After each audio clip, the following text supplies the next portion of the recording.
Makasika ny fanendrena Premier ministre aloha dia fanazavana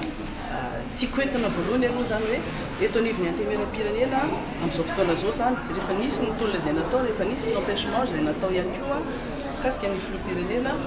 dia niova ny majorité. Le tiako tenena amin'ilay niova ny majorité dia ilay majorité teo aloha le hoe isika rehetra miaraka miandry rajona na metra-pialana daholo dia lasa hoe isika rehetra zany zao tsy miaraka miandry rajona. Zany hoe tsy misy tsony zany le groupe parlementaire majoritaire teo aloha dia niara-dalàna eto amin'ity lapatia dia ny firaisan-kina no manana betsaka indrindra raha groupe parlementaire raha ohatra ka raisina ny tsy miankina ireo mbola mijoro daholo le tsy miankina fa ny firaisan-kina no misy raiky amby roapolo roa amby roapolo no fandray maty. Izahay zany no nanolotra an'ny Premier ministre iny miaraka tamin'ny sasasasany tamin'ireo solombavambahoaka. Normal be ny sasany raha ohatra ka miteny hoe tsy nafantatra anaty zao consulteny satria tsy ao anatin'ilay majorité nanolotra izy fa niaraka ary niadere tamin'ilay fanapa-kevitry ny majorité amin'izao fotoana zao. Zay voalohany. Ny faharoa mahakasika ny hoe fanolorana ny Premier ministre isika mahita fa na ny fanajana zato isan-jaton'ny constitution raha hoe tsy ao situation d'exception tsika zao na ny fametrahana ny président ny fondation dia efa fantatritsika hoe nisy didy teo anivon'ny mpitsarana malalam-pandroana namindra nanao constat nanao ny constat ny vacance de poste ny président de la république dia nomena an'ny colonel Randrenirina Michael ny fitantanana firenena ny moa zany filoha-mpanjakana zany izy no mitantana firenena zao zany hoe miezaky ny tazona ny ao anatin'ny valazan'ny lalam-pandroana antsika na dia tsy manaraka an'izay loatra raha zavatra misy satria situation d'exception situation exceptionnelle suite amin'ilay crise politique satria crise politique no hitantsika eto firenena zany fa nanomboka teo kosa dia nandray andraikitra ary nilaza ny filoha-mpanjakana hoe manomboka eto dia anaja ny lala-tsy voalaza ny lalam-pandroana zay mbola azo ajaina aloha zany sy ny didim-pitsarana satria tsy azo valozana ny didin'ny HCC dia iny zany zao ny lasa référence hitondrana firenena sy andraisana fanapa-kevitra rehetrarehetra. Fanapa-kevitra voalohany raisina tao anatin'izay dia ny fanendrena Premier ministre. Ahoana fomba andraisana ny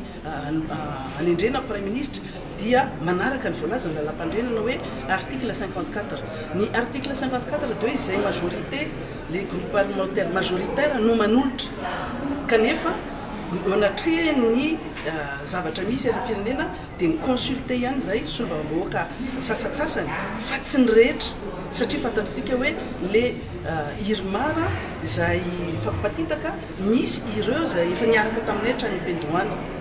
ireo zany le ataontsika hoe irmara modéré niaraka taminay ihany koa nahita hoe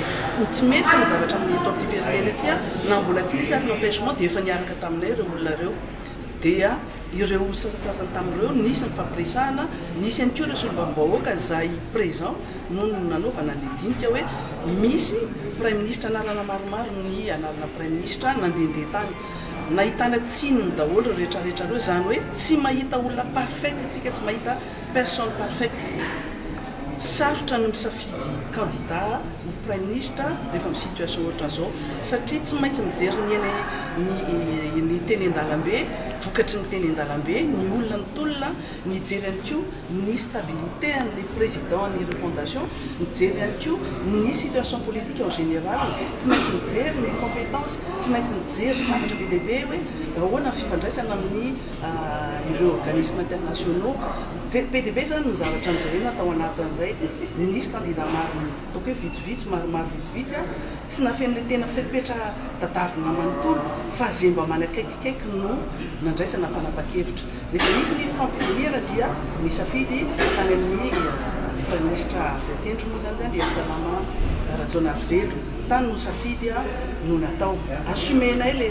nomination assumenay les propositions moa tena maro satria proposé le solombavambahoaka zay majoritaire amin'izao fotoana zao dia nikenin'ny présidence ny refondation dia nitendreny ny tiako tenenina manaraka an'izay dia hoe ny olona rehetra amin'izao fotoana zao dia ohatran'tsika rehetra mihitsy lasa ohatrany hoe misy hoe phobie na misy hoe obsession efa nirodana le olona tena nenjena ary ny verina hoe nanimba ny firenena tena hoe zay nitanianantsika rehetrarehetra hoe le filoham-pirenena teo aloha dia efa tsotsony iny a dia mbola misy respect ohatrany hoe mbola hoe miangoao ambony eo zany misy inona moa zany fikoavitena zany ny teny malagasy dia ny anarany Andriamatoa Ravatomanga indray no resahana foana zany eto zany dia te hainitsy antsika rehetrarehetra hoe aleo aloha hiasa le prime ministre satria anisan'ny critère izay niraisana tao anatin'ny safidianana an'izany prime ministre zany a hoe verimberina teny Kianja ny anarany Gia Ravatomanga verimberina tao anatin'ny fangalana ny décision ny anarany Gia Ravatomanga fa le Gia Ravatomanga nametraka olona marobe teto amin'ny firenena na ny ministère na ny fitsarana na taiza ny olona rehetra zany zao dia miahy ato hoe olona Ravatomanga iny olona Ravatomanga zay mihetsika rehetrarehetra lasa olona Ravatomanga fa ny effet contraire an'izay ny tokony prouventsika hoe tsy voatery olona Ravatomanga daholo ny olona nampinamana za manokana ohatra tany amin'ny 3 tany misy fandraisana tamin'izany Ravatomanga zany satria nisy fionana na fety na nisy namana ny rano izahay a dia tany amin'ny fotoana tany zany mety misy sary koa ny miaraka aminy hoe ambony latabatra miaraka sisisa taty aoriana mety hoe misy fionana fakahitana fotsy ohatran'izao fa efa ela be tsy mifankahita fa misy olona kosa izay tena hoe hita sary foana tany anamina tany iny zany a fifandraisana an'izay fifandraisana any tsy ho voatery hoe voabaiko na tena olona tanteraka daholo izay olona rehetrarehetra eto izay no hijoroan'ny président ny refondation de la République de Madagascar anongotra sy analany atao hoe impunité tsy maty-manoto eto amin'ny firenena ka na iza zany kitika izay dia samy miandry ny anjarany daholo amiko manokana zany toy hoe le président de refondation no tena clé an'ity transition satria transition foana izao ataontsika zao zafadila dia izy président de transition tiana dia transition zao zavatra misy atsika zao zany tsy hoe raikitra tanteraka io zany ho définitif fa transition anazy dia provisoire io ny filohan'ny fanavozana no toko-kevitra ary tompony izay programme ho tanterahana ao anatin'izany ny fanaovana fanalana tsy maty-manota tafiditra ao anatin'izany ny fikarakarana ny fanaovana rafitra tsy ao anatin'ity fotoana teny kely ity no hoe tonga dia voovany rafitra tsy possible zany satria samy manana eritreritany daholo ny rehetra ao anatiny io hoe anova rafitra tsika rafitra ina le hovaina fa ny toe-tsaina aloha tsy maintsy miovavoanindrindra ary samy mivonona amin'izany daholo misy proposition maro be eo fanovana rafitra fitondrana ve rafitra fitantanana firenena ve rafitra be dia be zany le rafitra resako tenena io tsy vita ao anatin'izay fotoana fokely zay fa tsy maintsy hisy na concertation na dialogue na inona zay anarany na assise nationale ametrahana zany fa le gouvernement le fitondrana amin'izao fotoana zao andamina an'izany aloha ary anala aloha zay olana zay mila vahana maika ina ny tomboan'ny olana teto natonga teny an-dalambe natonga ny Gen Z natonga andry baba teny an-dalambe tsy fisiny jiro sy ny rano anisan'ny prioritaire zany hoe inona ny vahaolana azo entina foiezaka sy moyen terme zany ny à long terme ho an'izay tena mitondra no mitondra manao an'izany manao izay programme zay fa ny amaolana maika fotsiny aloha zany no ataony mpitondrakana rehefa mipetraka izy tsy maintsy misy prime ministre manatanteraka ny politikany io zany tsy maintsy isy ny politique générale de l'état hoentin'ny prime ministre eto anivony antemera-pirenena ho hitantsika taratra hoe inona le zavatra ho atao mandritra n'izay fotoana hipetrahan'ny fitondrana amin'izao fotoana zao ny prime ministre no anatanteraka an'izay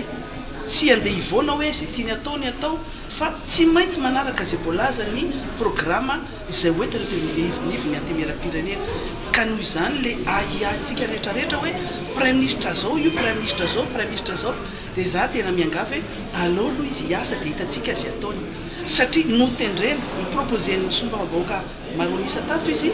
dia notendren'ny prime ministre dia rehefa tsy mety dia afaka esorina koa A4 ny manendry azy décret de nomination azo esorina ihany koa ny prime ministre rehefa hita fa tsy mety le izy